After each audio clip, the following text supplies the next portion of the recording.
les enfants, c'est d'abord et avant tout le péril pour les parents. Parce que défendre le droit des enfants, comme c'est la grande vogue à l'heure actuelle, c'est en fait remettre en cause l'autorité des parents. Et l'autorité des parents, c'est la protection naturelle des enfants.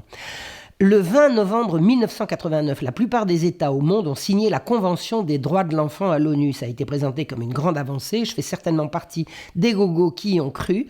Et ça sonne bien parce que la Convention des droits de l'enfant, ça sonne comme une mobilisation pour défendre les plus faibles. Et en fait, ce sont les portes de l'enfer. Les droits de l'enfant, c'est la fin de l'autorité des parents. Plus les enfants ont de droits, moins les parents ont d'autorité. Et moins les parents ont d'autorité, moins les enfants sont protégés, il faut le savoir. Dans cette convention qui a été signée, je le dis, par la majorité, l'écrasante majorité des nations, les parents sont définis comme devant donner des conseils aux enfants. Les parents ne sont pas là pour donner des conseils, ils sont là pour donner pour exercer leur autorité et protéger les enfants et les éduquer. Et les conseils seront appropriés, mais appropriés à quoi? Appropriés à l'exercice des droits de l'enfant. L'enfant a donc des droits et ses parents sont là pour les faire valoir. C'est ça les portes de l'enfer. Les États parties, dit-on dans la Convention, reconnaissent à tout enfant le droit à un niveau de vie suffisant. Savez-vous ce que ça signifie?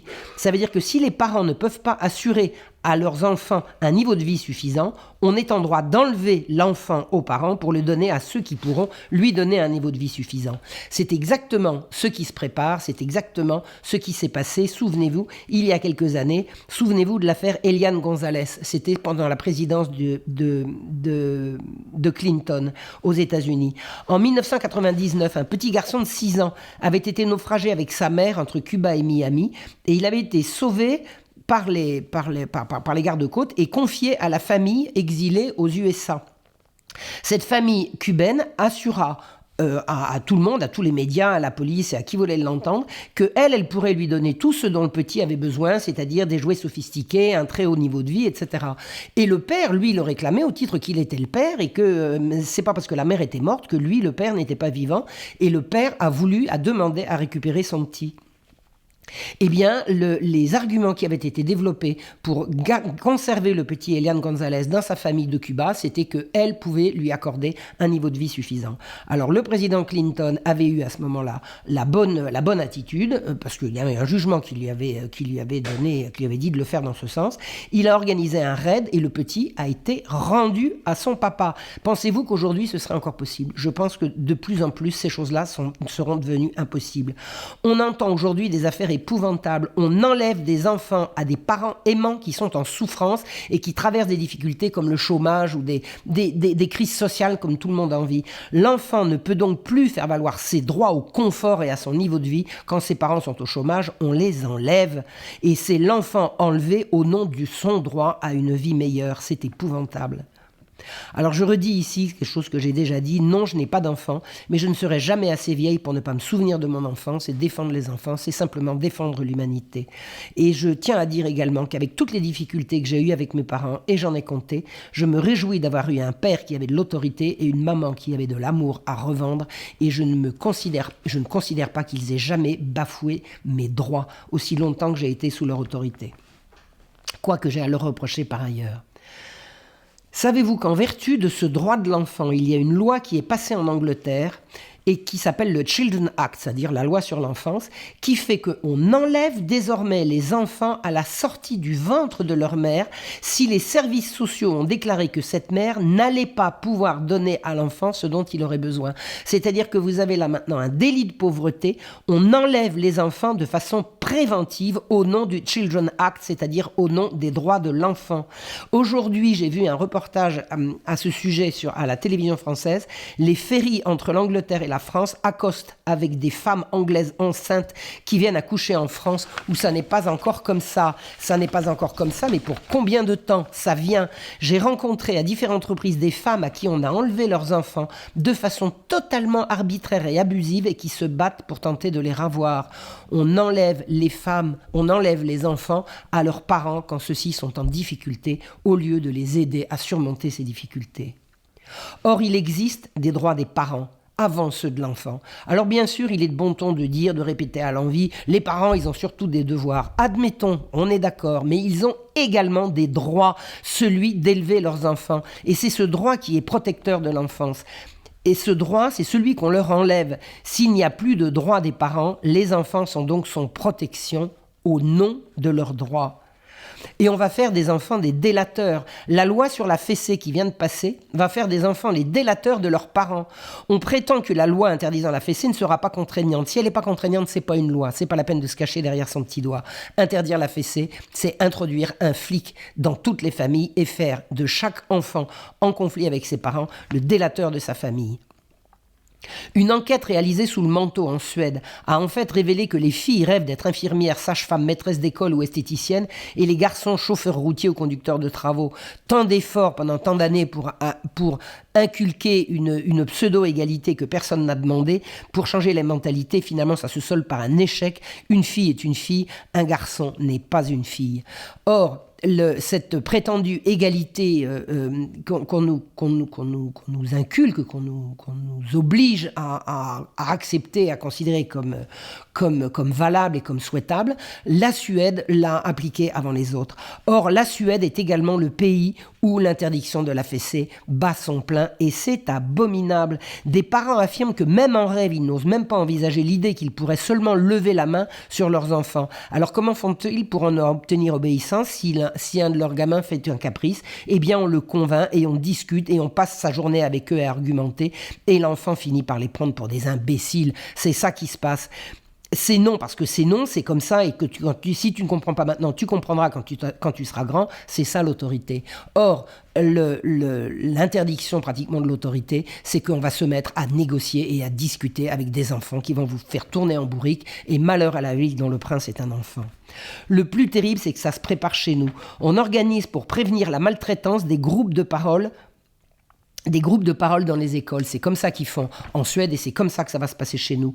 On y envoie des travailleurs sociaux qui mettent les bambins en rond et qui les font discuter. Et à la moindre allusion à l'évocation d'une fessée à la maison, c'est parti.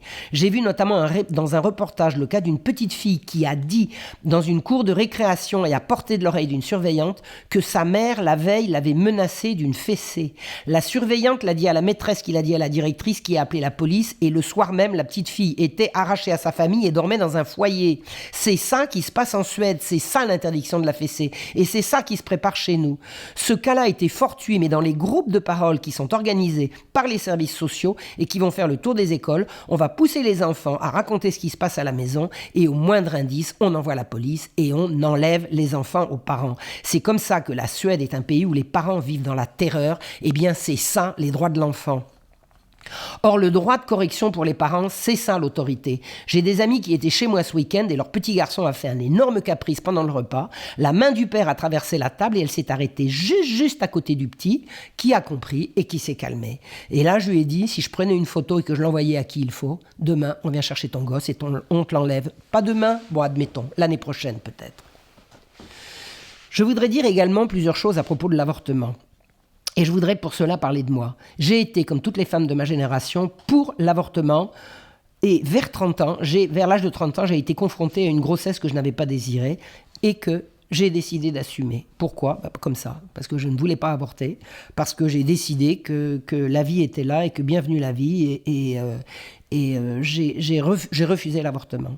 Eh bien, j'ai compris à ce moment-là ce que c'était que le prétendu droit à l'avortement. C'est pas un droit, c'est une obligation morale. Il faut pas déranger le populo, il faut pas déranger le patron, il faut pas déranger la famille, il faut pas déranger le monsieur qui est responsable. Tout le monde s'est rué sur moi pour me dire d'avorter, non pas parce que j'avais le droit, mais parce que c'était mon devoir. Alors, le droit à l'avortement, je n'y crois pas, c'est un leurre. L'avortement est une obligation. On opprime les femmes d'une nouvelle manière. On a prétendu les libérer avec le droit à l'avortement.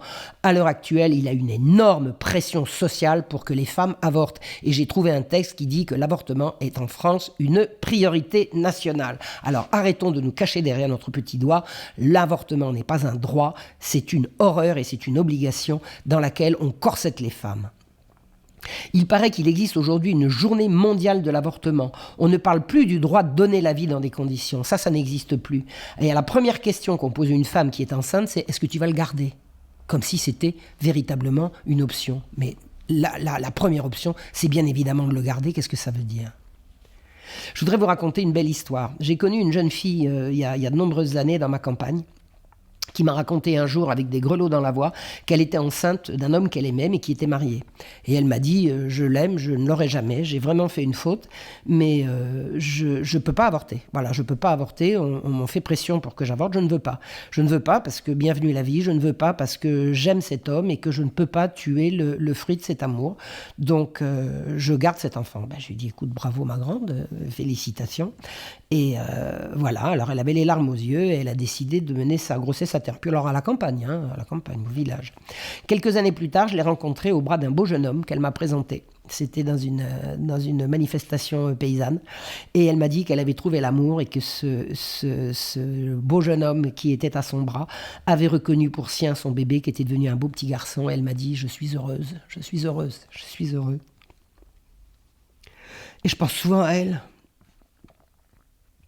Il paraît qu'il existe une association qui s'appelle SOS Maman et qui sauve les petits et les mères en même temps. Parce que souvent les mères qui viennent, les filles enceintes qui viennent chercher de l'aide pour avorter, elles ont surtout besoin d'aide pour trouver leur vie. Et celles qu'on arrive à aider, à mener à bien leur grossesse, retrouvent une raison de vivre et quelquefois de vivre bien et de se remettre dans les clous dont elles étaient sorties. Alors il paraît, je viens d'avoir l'information, qu'à l'éducation nationale, on a intégré parent 1 et parent 2 maintenant. On ne demande plus aux gens le nom de leur père et mère, c'est parent 1 et parent 2. C'est une monstruosité.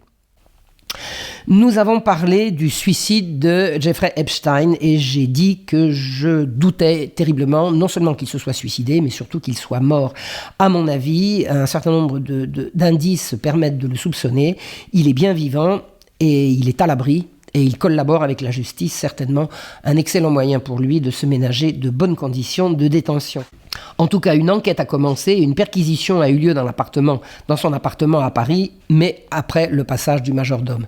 Je pense que le tsunami qui vient de se déclencher depuis l'affaire Epstein n'a pas fini de bouleverser le monde. Cette affaire, c'est plus que l'affaire du siècle, je pense que c'est l'affaire de notre histoire. Ça ne fait que commencer, mais je pense que ça prendra du temps.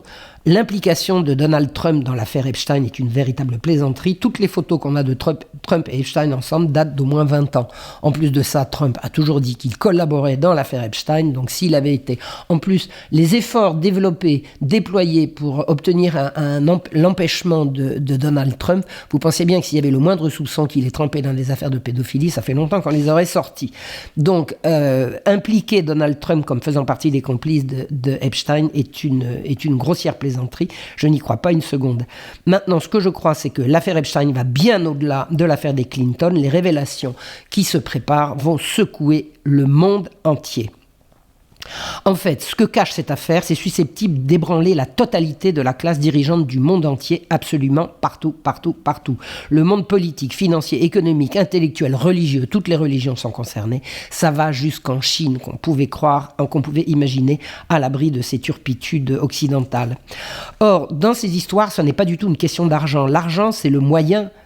Et le but, c'est le pouvoir. Donc, dans les affaires de pédophilie, l'argent ne sert qu'à obtenir la corruption qui permettra d'obtenir le pouvoir. Quand on a le pouvoir, on n'a plus besoin d'argent. Derrière toutes ces affaires absolument abominables de pédophilie et de pédocriminalité, il y a des gens fous de pouvoir, et la folie de pouvoir, c'est ce qu'on appelle le diable. Alors je sais que ça fait sourire des gens, mais après tout, c'est le nom qu'on lui a donné depuis que le monde est monde et depuis qu'on est en âge de comprendre, depuis que l'humanité est en âge de comprendre. On appelle ça aussi l'hubris, mais moi j'aime bien dire le diable, ça parle aussi. La folie de pouvoir qui veut tout pour le pouvoir, ça s'appelle le diable. Et je pense que ce qui se prépare est susceptible de complètement renverser le monde de fous dans lequel nous vivons. Mais là, les enfants sont en danger, car on dirait que ce système diabolique accélère. Ils sont en train de sexualiser de plus en plus les enfants, et l'affaire Epstein met ça au jour. Ce processus de suppression de l'autorité des parents va livrer les enfants à ces malades qu'on appelle les pédophiles ou les pédocriminels. Il existe un marché de la pédophilie. Il existe des gens qui sont prêts à payer très cher pour avoir des enfants. Ce sont des prédateurs. À la limite, ça n'a rien de sexuel. Ce qu'ils veulent, c'est des proies. Or, ce qui est sexuel, c'est mâle plus femelle dans le but de donner la vie, disons, pour donner la vie. Tout ce qui en sort n'est pas à proprement parler sexuel. Savez-vous que la prostitution fait partie des droits sexuels? Les droits sexuels, ce sont cette invention qui a été propagée par les Nations Unies à l'initiative du Planning familial international. Et parmi ces droits sexuels, il y a un droit à l'éducation sexuelle à l'école qui est devenu l'éducation à la sexualité. Eh bien, il circule maintenant, et j'ai fait ce qu'il fallait pour permettre que ça circule. Il circule à l'heure actuelle des programmes qui sont applicables à partir de l'école maternelle. Il faut savoir que pour les tout petits, à partir de l'école maternelle, on va leur apprendre la masturbation. Et quand on arrive à 14-15 ans, on parle aux adolescents des relations sexuelles transactionnelles. Savez-vous ce que c'est que les relations sexuelles transactionnelles? Eh bien, ça s'appelle la prostitution. Et la prostitution fait partie des droits sexuels qu'on accorde aux hommes, aux femmes, aux adolescents et aux enfants de façon universelle. On va apprendre aux jeunes la prostitution. Et dans le même temps, on voit la mise à jour au niveau mondial d'un gigantesque réseau de gens qui vont être prêts à consommer.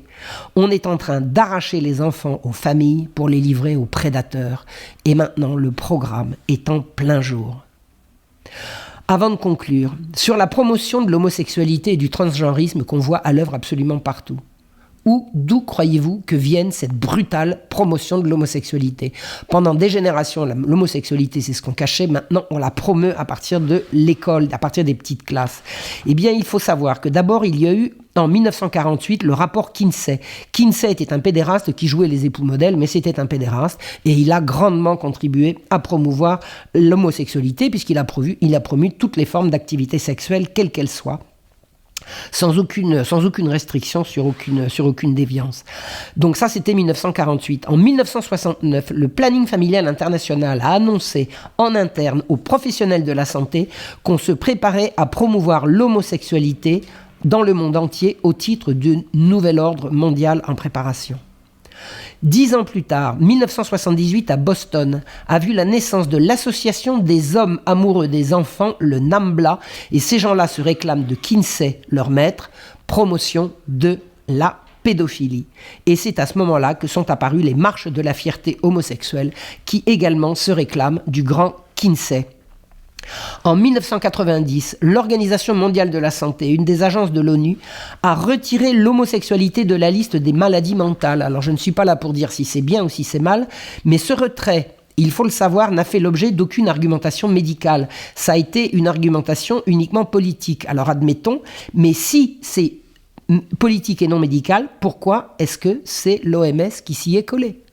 Si l'OMS veut faire une déclaration pour dire que l'homosexualité n'est pas une maladie, qu'ils veuillent bien argumenter sur le plan médical, ce qu'ils n'ont pas fait. En 2006, en Indonésie, à Yogyakarta, des experts des droits humains, autoproclamés brillants experts, ont édicté des nouveaux principes qui disent que on a le droit de changer de genre. Changer de genre, c'est prétendre quand on est une femme qu'on a le droit d'être un homme et réciproquement. Et qu'on va rendre, ce sont eux qui le disent, contraignant pour les États l'obligation de promouvoir l'homosexualité et on n'aura plus le droit de s'y opposer. Voilà les principes de Yogyakarta édictés en 2006. Ils disent également qu'il faudra éliminer tous les principes coutumiers opposés à ces droits. Les principes coutumiers opposés à l'homosexualité, c'est ce qu'on appelle la civilisation, la morale et la culture. La religion en fait partie, mais la religion n'est pas exclusive de ces choses-là. Les principes coutumiers, ce sont ceux qui ont fondé la civilisation, la coutume, c'est ce qui fait que nous sommes des hommes et que nous sommes reliés à ceux qui nous ont précédés. Tout ça, c'est l'ONU. Or, l'ONU se fait régulièrement prendre à violer des femmes et des enfants sur les lieux d'intervention humanitaire, là où les sigles et les signes reconnaissance de l'ONU donnent confiance aux populations. Des milliers de cas de viol par des agents de l'ONU sont en souffrance, il est impossible de les mener à terme. Il est impossible de les poursuivre. Or, ces dénonciations pleuvent et depuis l'affaire Epstein, nous espérons que ça va sortir. Tout va sortir. La vérité est en marche.